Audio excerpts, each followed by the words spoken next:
काफी हो चुकी थी। सब सो चुके थे, लेकिन नोबिता अभी भी विंडो से बाहर आसमान में तारे देख रहा था। अपनी आंखों में आंसू लिए नोबिता डोरेमोन को याद कर रहा था। तारों को देखते हुए उसने फुसफुसाते हुए कहा, काश मैं तुमसे आखिरी बार मिल पाता डोरेमोन। अचानक आसमान में एक तारा चमक उठा।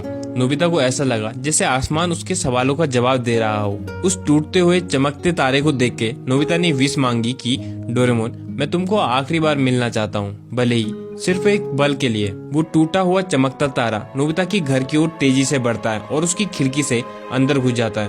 वो इतना तेज चमकता है कि नोबिता को कुछ दिखाई नहीं देता, और जैसे ही चमक कम होती है नोबिता देखता है उसके सामने नीले रंग की डोरेमोन की छाया थी। ये डोरेमोन के एक गैजेट का असर था। ये एक होलोग्राफिक प्रोजेक्शन था जो कि डोरेमोन ने जाने से पहले उस अनजान व्यक्ति के साथ मिलकर अपने दोस्त नोबिता के लिए छोड़ा था। ये देख के नोबिता खुशी और उदासी के मिश्रण से भर गया। डोरेमोन ने होलोग्राफिक रूप से नोबिता से बात करी। डोरेमोन ने हल्का मुस्कुराते हुए नोबिता से कहा, नोबिता, मैं भले ही भौतिक रूप से तुम्हारे पास नहीं हूँ, लेकिन मैं हमेशा तुम्हारे दिल में और यादों का हिस्सा रहूंगा। हमने जो भी प्यार भरे खट्टे मीठे पल एक साथ गुजारे हैं, उनको याद करो और खुश हो जाओ कि हमें इतना खूबसूरत समय बिताने का मौका मिला। वो दोस्ती कभी खत्म नहीं होगी। डोरेमोन ने बहुत सारे पलों को याद दिलाया और उसने नोबिता से उसकी दोस्ती के लिए धन्यवाद कहा, और उसने नोबिता को उन दोस्तों की कद्र करने को कहा जो अभी भी उसके पास हैं। जैसे ही सुबह हुई और उजाला होने लगा, होलोग्राफिक डोरेमोन फीका पड़ने लगा, लेकिन इससे पहले कि वो पूरी तरह गायब हो जाता,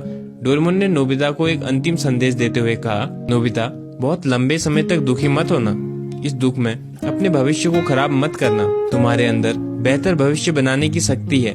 जीवन उतार चढ़ाव से भरा है। मैं हमेशा तुम्हारे भीतर याद के रूप में हूँ। साथ बिताए हुए पलों को याद करके मुस्कुराओ और आगे बढ़ो। भविष्य तुम्हारा इंतजार कर रहा है नोबिता। अब मेरे जाने का समय हो चुका है। और इस अंतिम लाइन के बाद डोरेमोन पूरी तरह गायब हो जाता है। नोबिता के आंसू नहीं रुक रहे थे। वो डोरेमोन के इस अंतिम मैसेज से खुश भी था और दुखी भी। नोबिता ने अपने आंसू पोंछे और डोरेमोन को याद करते हुए खुद से वादा किया कि वो जीवन में आगे बढ़ेगा और डोरेमोन को ठीक करके रहेगा।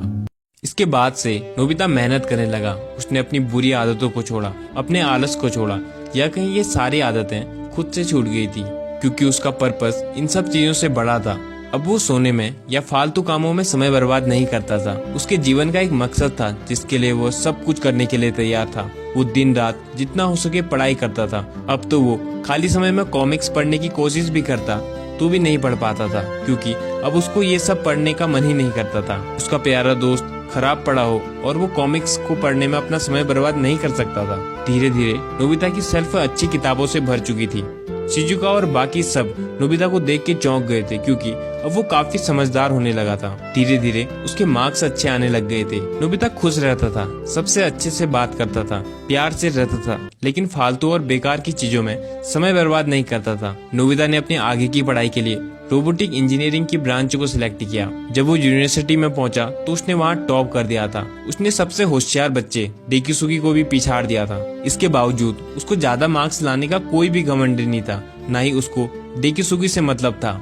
अपने मार्क्स देख के जब नोबिता शांति से घर जा रहा था, तब शिजुका नोबिता से घूमने जाने के लिए पूछती है, लेकिन नोबिता ने कोई एटीट्यूड नहीं दिखाया। उसने शांति और प्यार से बोला, मुझे काम है शिजुका, फिर कभी चलेंगे। नोबिता एकदम शांत, समझदार और बहुत मेहनती हो चुका था।